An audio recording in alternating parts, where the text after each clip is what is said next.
Good morning, everyone. It is late morning on Saturday, and this is Dr. Garrett Cush.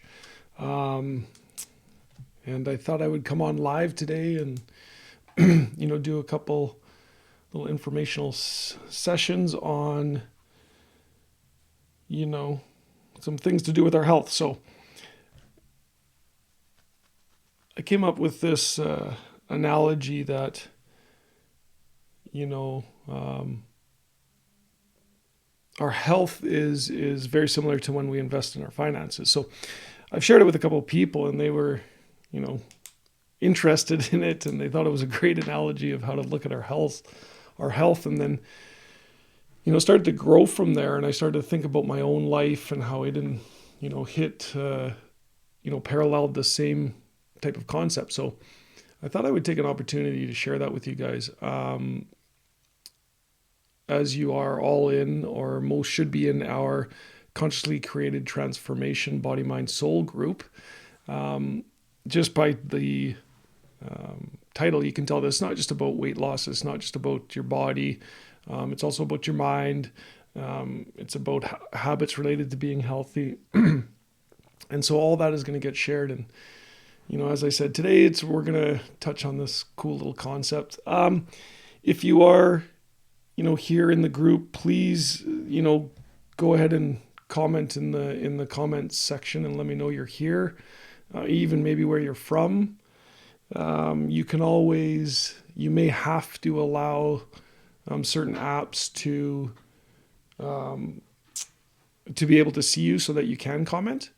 But I let a few people kind of straggle, and maybe you can share why you're here too, like, why have you come to this group? What are you looking to accomplish? What, maybe even what your goals are, because one of the most important things when it comes to, any part of your life, the goal has to be really strong. You have to really, want to, changes, and you really have to want something in order for all those necessary components for you to be successful to take form. So what is this whole concept of health as an investment? First of all, why are you guys here? Some of you, may have poor health. You might be sick. You might be dealing with some conditions that have been diagnosed. Some people may have problems with their weight. They may be overweight or underweight. They may have difficulty losing weight. You could be the yo-yo dieter, the yo-yo weight loss, even yo-yo health in general. Maybe some of you are here and you just think you can do better. You're at a certain level. You're doing well with your health, but you know that you can improve and get even better at that. And then some of you might be here because of, enhancing performance and taking it to the extreme, or getting that little bit extra out of you, your body, and your health.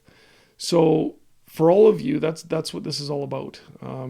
Each one of those individuals can benefit from this information and from some of the stuff that we're going to share with you. So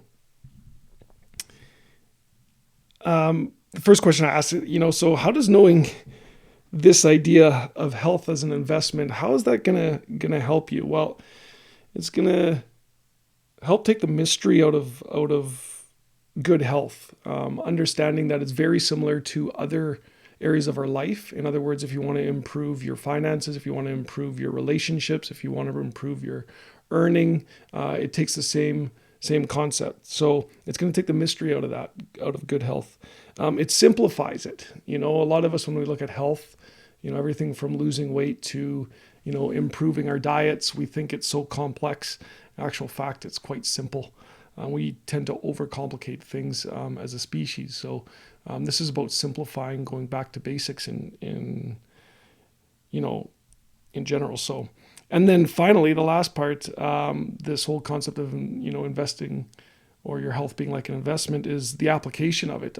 Because the ideas are simple, they're easily applied. And so, by the end of this, I'm hoping you're going to get some information about what you can do, about changes you can make, maybe some awareness about how you can improve your own habits and your own health, just by what you hear here. So So what is this idea of health as an investment? So I'm going to share with you my story because I think it'll give you a little bit of a clear idea of what I'm talking about. So I grew up, I was born in the 70s, early 70s. Yes, that ages me, I know. But I grew up playing. I grew up playing outside all the time. For those of you from that generation, we spent a lot of time outside. We didn't have, you know, game consoles like we do now. We don't have cell phones. We didn't have iPads, things like that. At least not like they are today. And so we played. We were out, before school, after school, and then we had formal activities that we took part in, like soccer, football, hockey, similar to here. But the idea here is that during our time where we weren't in formal play, we were playing on our own. We were, being athletes, being kids, and playing on, climbing trees and playgrounds. In other words, we were just living our lives as kids were, as active kids were. I was extremely active. I loved playing. I was rarely in the house. If I was playing in the house, little minor games and things like that. So I was an active kid, and I always enjoyed the experience of competition and trying to accomplish more and do better at these physical activities. So as a child, I grew up that way all through elementary school, and then I started playing every organized sport you could think of. Except for hockey. We had three brothers. It's an expensive sport, so we never tinkered with the hockey, but we played every other sport that I can possibly imagine. And then at schools, we played little minor games. I had a group of buddies, and that's all we did. We made a game out of little bouncy rubber balls just to get ourselves active and to compete, and things like that. So that was my early childhood. And then I went into, like I said, organized sport, and soccer became my sport. It wasn't so much that it was my favorite sport. It was my joy was just to play, and soccer seemed to be something that I could fit into my life, or that fit into my life with my parents. And so I continued there, and I always pushed hard, and I always practiced every day. So I went from playing at school to playing after school to going to soccer practice to coming home, right? And then continuing like that day in and day out. As I grew older, I became even better at playing, and so my training got harder. It got more physical. It got focused. I started to push more. My eating habits became a little bit more healthy, a little bit more focused towards understanding energies and proteins and carbohydrates and fats. I tinkered with those types of things, so I continued with that, and that was my interest. My interest became a lot of that stuff. So as I got into university, same things happened, and then I went into right before I was about to go to chiropractic college, I ended up with the Canadian national soccer team, and as I'd grown up through that training and through that organization, from when I was young, I was selected to play there early, and so that training became deeper and more often. Now I was formally training and I was playing, and I continued. And then just before I went into university, into chiropractic college, I was selected for the national team, and that prompted my exit into Europe for some professional sport. And at that level, it's 7 days a week, multiple times a week. I loved the gym, so I was in the gym as a pro athlete a lot. Back at that time, it wasn't a big thing, especially in Europe playing soccer. So I was in the gym a lot. I was eating well. I was eating a lot. Wasn't really thinking about heavily about what I ate, simply because a lot of this had now become habitual. So I did eat quite well, but I still, and have always to this day, been the type that, enjoys my McDonald's or the beer or the, those little things that everyone kind of has of their own. So I did that too. So once my professional career came to an end, I was about 28 years old, and an injury led to that, as well as, just a realization that I wanted to do something different. And that was to become a chiropractor. So I went to chiropractic college, and I went from 7 days a week training multiple times a day to zero, to nothing, to sitting behind a desk for about 3 hours. And this was quite interesting to me, because I'll share with you how that had such a profound understanding in my mind about health. But I went from training 7 days a week to absolutely nothing but sitting behind a desk for about 12 hours. So that was for the next 3 years. And then I came home and opened up practice, and I've been working there since, and moving into different roles. So that's kind of how my life goes. Now, I wanted to tell you that just to share with you how this became a very clear understanding to me how, your health is no different than finances. In other words, there's an investment that you're making. So go back and we'll kind of walk through this as how it, how my life kind of relates to this model of investing. And so when I started young, I was playing all the time. So I was investing in my health. Okay. So I started, working hard without even really any type of sacrifice, right? Like I started to play. It became a part of my life. It was day in and day out. And as a child, you don't think too much about the physical aspects other than having fun. And so I did that, and I started really early, like, the day I was born, I pretty much was active. So I continued that activity. And because I had the interest in it, it continued throughout my entire life. And so as I grew older, my activity just became more and more advanced. So I put a little bit more focus on my health. I put more of my time into, playing, into eating, into being in the gym, into resting, into understanding stress. So I did a lot of that. And then, as it went on, it just got more and more and a bigger part of my life. And so in essence, what I was doing is I was just investing, even more of my time into my health. And so if you think about money in the same concept, right? When you start early, right, you can start to build that investment or that pool of money quicker and starts to grow. Now, what are you doing when you start early is you're starting this ingraining a habit. At a young age, your brain is quite plastic, and your neurology and your neural networks are quite plastic, and they're always pruning and growing. And so the more you do this habit, right, the more that neural network gets ingrained in the brain, in the mind, and then you start firing that more automatically. So the habit becomes automatic. So the investing in money when you start younger, that investment becomes habitual. So it becomes part of your life. You don't even have to think about it anymore. So you just keep putting parts of your paycheck, into your investment. Well, the health is the same way. So I started young, and I just kept adding to it. And then all of a sudden I kept adding more to it. So as I started earning more, right? So I started earning more money, a bigger absolute amount was going into my investment, right? And so we bring me into my late 20s, and I decided to go to chiropractic college. Well, now my investment took a smaller component of my life. In other words, I wasn't contributing the majority of my time to my health, at least not my physical health. So my exercise decreased. My food was okay. It was still not too bad. My mindset was focused on my books. I got very, very, very focused and very, very time consuming in my schooling. So my focus on my health, my working out, all of that activity just died right down to nothing. And so just like when you're investing, right? Let's say that, at one point you want to dip into that investment, or you want to stop putting money into it is a better way to put it, or put less into it, you now have a pretty big investment.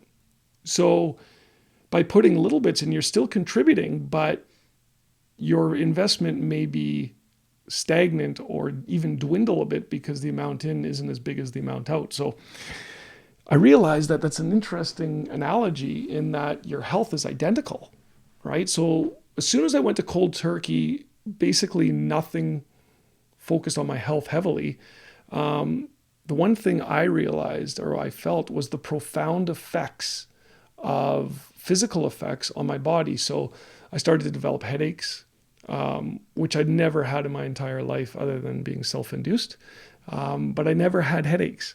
As soon as I stopped and I was at a desk so long, my postures and positions, which I never thought about, started to cause my body to become achy. My low back was achy. continued to make it worse. My headaches were there. I experienced, just feelings of frustration and stress.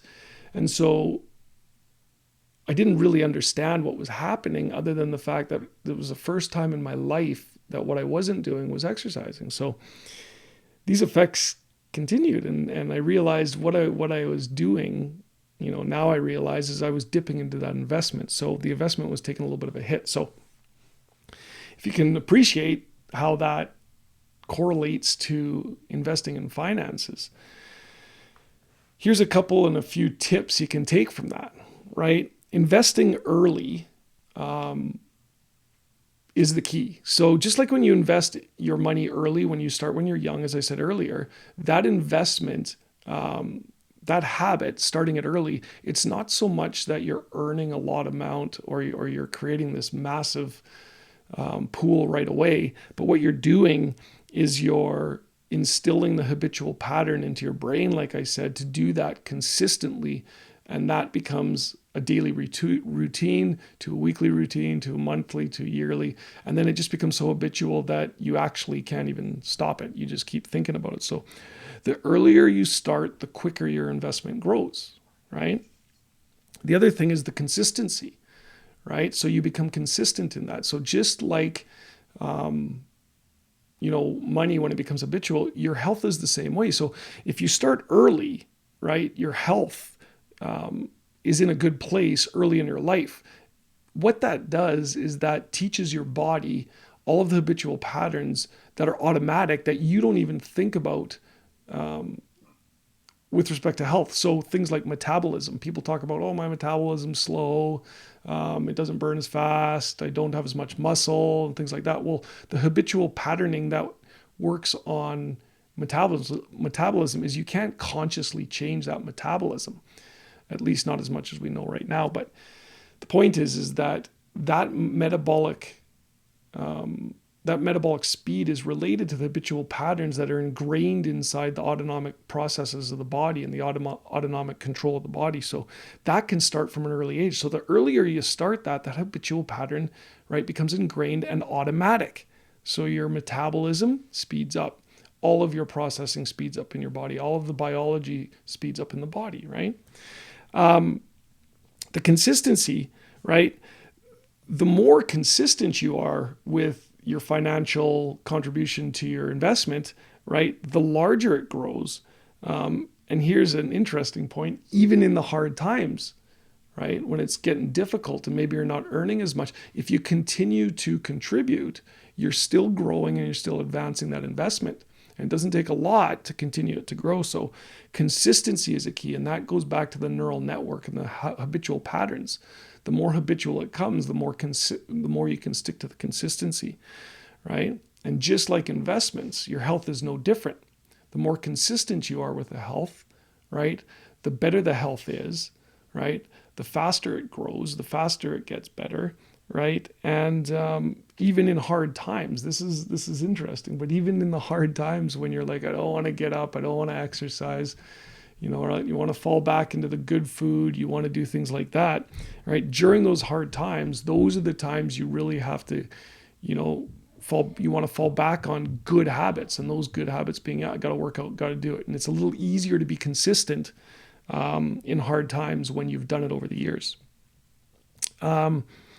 Interesting analogy as well with money is this concept of diversification. So we often hear from investment advisors to diversify, right? Diversify your investments, do different things. Well, health's no different, right? You can diversify your focus into different types of health. You can be, physically healthy. You can be biochemically healthy through, what you eat, the air you breathe, the water you drink, the medications that we take or don't take, the types of exercise you do, the types of foods you eat. So diversification is how health relates or is similar to your analogy of an investment.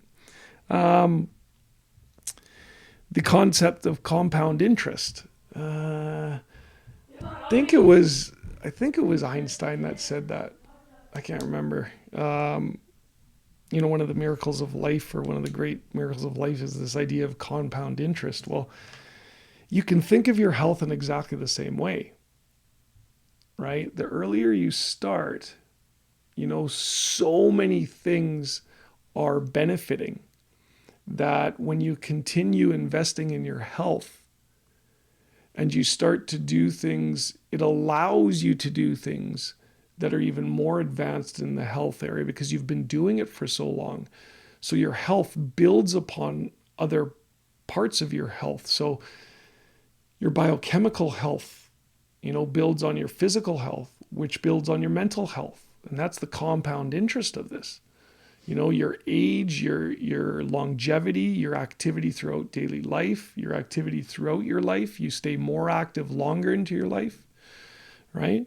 So think of this same concept of compound interest as it relates to health as well. The benefits are available earlier in life when you start early. So when you start early on your health, right, you have these benefits health-wise that allow you to do a lot more when you're younger. And if something happens where you fall off for a few years, or like I said, you want to go to school for a few years, it's a dip in that investment. And think of it this way, right? Like when you start investing, if you dip into that investment early, so let's say you've only developed an investment strategy that for the last year or two, if you dip into that, that investment gets heavily affected because it's immature, right? It's young, it's not very big, so you take a few bucks out of it and then all of a sudden that investment's dropped.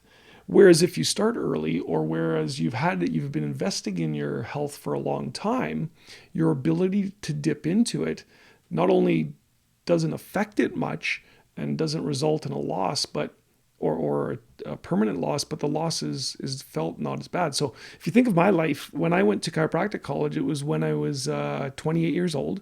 So for the last 28 years, I'd been investing in my health.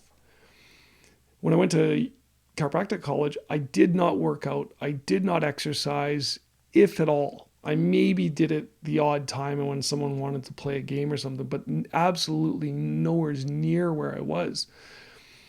And so I did feel it.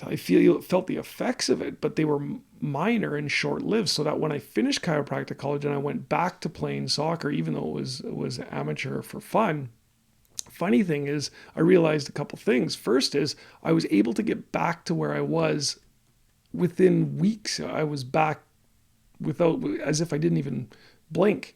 And that was because the habitual patterns had been built in, and the physical effects, the physical benefits were still there. So always remember that the earlier you get started, the better. The other thing to remember is it's never too late to start, right? So a lot of people say, oh, I'm way too far gone. It's too old. It's going to take forever. Can't teach a dog new tricks. Well, I'm here to tell you, you absolutely can. And the moment you start is the moment that things start to change and the benefits are felt instantaneously, right? They're experienced instantaneously. So I want you to start thinking about your health this way. I want you to start looking at it as like look at it as a endless, unlimited possibility. Even starting now, the research is profound behind making changes in your health, and that this whole idea of compounding health is extremely powerful, because the difference between money and the human body is the human body is really, really adaptive and can compensate, right? And so the changes can be extremely profound in a very short amount of time. So in summary, move forward now. Make your changes now. It doesn't take a big, massive, huge shift. It just takes small steps for you to realize that, the moment you begin investing in your health, that the rewards are insurmountable and they're limitless. I hope that makes sense. I hope that was something that kind of you guys can resonate with and share with. And like I think I can't stress enough is that, no matter where you are on your health continuum, because it is that, it's individual and it's unique. Everyone's got their own journey and their own plan. You can do things fast, slow. There's absolute limitless amounts of opportunities and ways to apply this knowledge. So I just wanted to share that with you, that you're just like an investment. Your health is exactly the same as investment in money. Seek out the help. Get a financial advisor, a health coach, a financial coach, right? And if you do that, they have the experience and knowledge to take you from where you are to where you want to be, right? Last thing is, always remember that the number one component of all of your health, whether it's your financial picture, your health, your relationships, they all follow laws of the universe. In other words, you can't cheat these laws, right? You have to work with them, right? And it starts with your mind and your mindset. So continue joining us in these. I'll come on either later today or tomorrow and talk a little bit more. Later today, I do want to talk about stress and how stress affects your health. And then tomorrow, pre-Super Bowl, we're going to have Jessica on here, who can share her story or her journey on her health and how she's been able to tap into some pretty powerful mindset components to get her physical body and weight where she wants it to be. So join us with an interview with Jessica tomorrow. So like I said, thank you for joining me. Again, pose your questions and comments, and we will see you guys hopefully a little later. Be awesome today. Talk to you later. It's Dr. Kush. Bye.